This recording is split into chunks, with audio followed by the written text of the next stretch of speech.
know, television's a wonderful medium, but you can't beat radio sometimes. Just look at this. Look, you see? www.bnradio.co.za. That's a streaming radio station here in South Africa.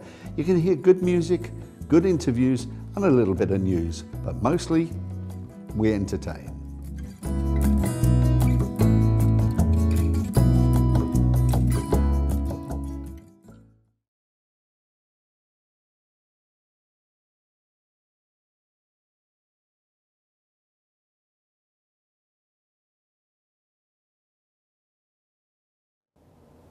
What we do is we provide thought leadership in the field of ethics, where we help with the latest thinking around policy frameworks, such as in the Third King Report on corporate governance, or in the public service, the development of ethics management frameworks in the public service.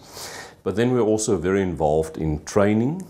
We do a lot of training on ethics for organizations. We are also the only organization that certify people to become ethics managers in organizations.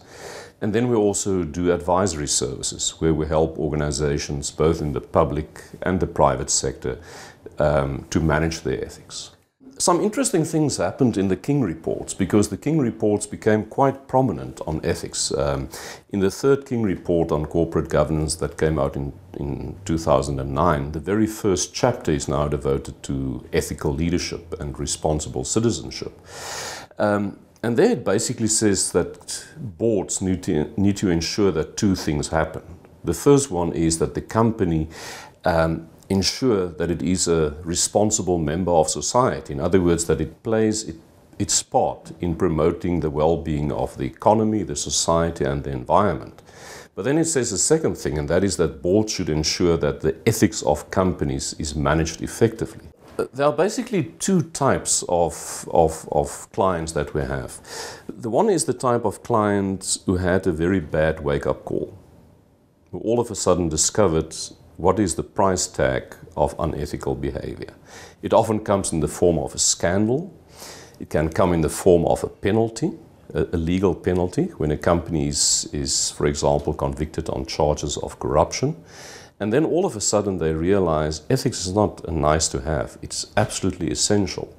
But then you also get companies who take a much more proactive approach, where they say our biggest asset is our reputation and the trust of our stakeholders. And we can have neither good reputation nor the enduring trust of our stakeholders if we don't treat them fairly. So in that sense, companies also do it from a sense of this is in our own competitive advantage. If you think in the banking environment, a company like Nedbank, company like FirstRand, both of them have ethics officers, they have ethics divisions. They work terribly hard on their reputation, and I think it also shows, which does not mean that they are perfect, that there are no failings from time to time. But I think in generally, when you interact with these institutions, you get a sense that you are respected. It's like one CEO once told me in an interview, when I asked him, why do you insist on this ethics program in your company? And he said, it's to prevent decent people from doing stupid things. In retrospect, the unethical behavior is always a stupid thing that people do. And therefore, the value of a concerted ethics program in your company is to make people aware of these stupid things. That the moment that you read about them in the newspaper or you see it on television, you realize, how could I ever have gone there?